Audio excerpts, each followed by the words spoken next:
Today on Softball 360, we'll review and preview as we rewind highlights from the first half of the Stadium Power Tour.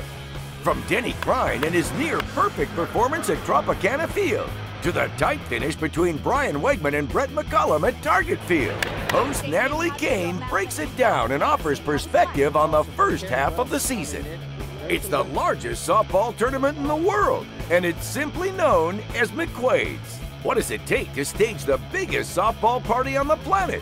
We'll travel to the other Dakota, the one north of South, to experience the biggest and best and find out why the folks at McQuaid's do it all for charity. Stay tuned. Softball 360 starts now.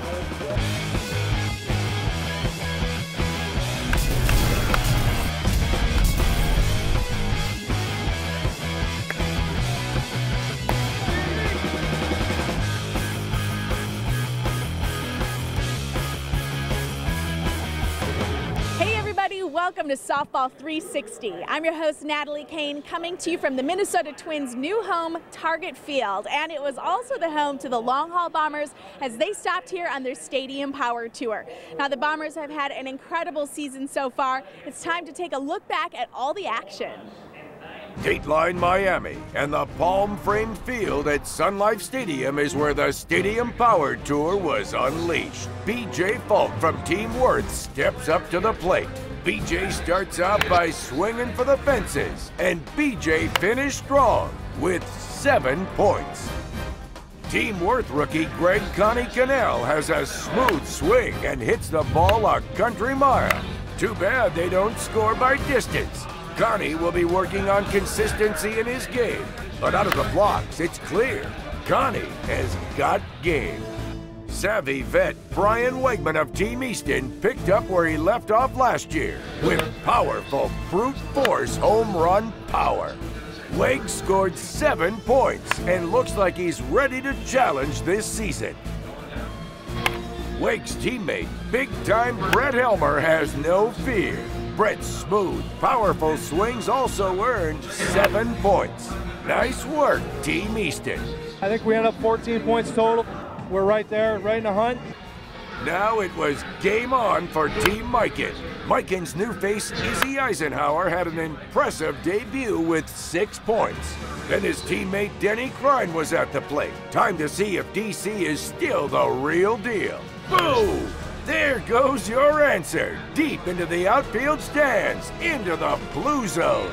Denny finished the day on top, 9 points, and set the pace for the rest of the Long Haul Bombers. What are we gonna do about Denny Crine? Well, we got a 3-hour trip to Tampa. So if I drive, we can throw him out the back door, let him go to sleep. We are going across Alligator Alley. Some people may disappear along there. The Long Haul Bomber Express moved across Florida to Tropicana Field, home to the Tampa Bay Rays.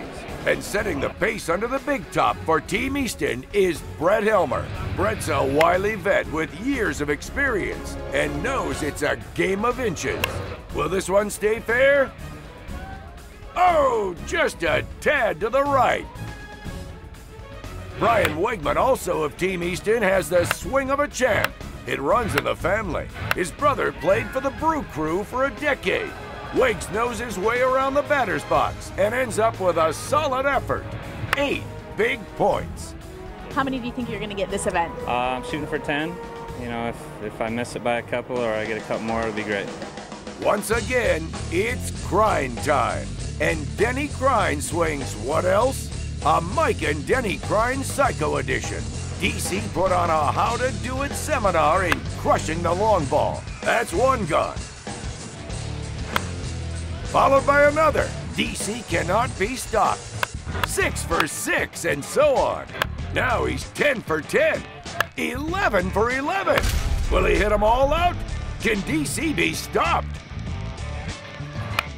Oh, but on lucky 13, Denny nicks the ball, and no, it's not gone. What a run, DC. Few will ever forget this amazing performance as Denny Crine goes 13 of 15. One of the all-time great days at the ballpark for a Long Haul Bomber. So you went 12 for 12. What was going through your mind after that 12th home run? I kind of wanted to free swing a little bit, kind of let it go and see how far I could hit it, but then I was thinking I wanted to be 15 for 15, so way too much thinking. Oh, the Stadium Power Tour is on. Hang on, fans. Well, it's been a great season so far, but we have plenty to look forward to on the Long Haul Bombers Stadium Power Tour. Later on the West Coast swing, the Bombers visit Safeco Field in Seattle, Washington. And then we're looking toward the international event in Toronto, Canada, as the Bombers cross the border to put on a show in the Rogers Centre, home of the Toronto Blue Jays. We've got lots more softball action coming your way right after the break. Stay tuned. Lewis and Clark probably didn't play softball, but they did make their mark in the Dakotas.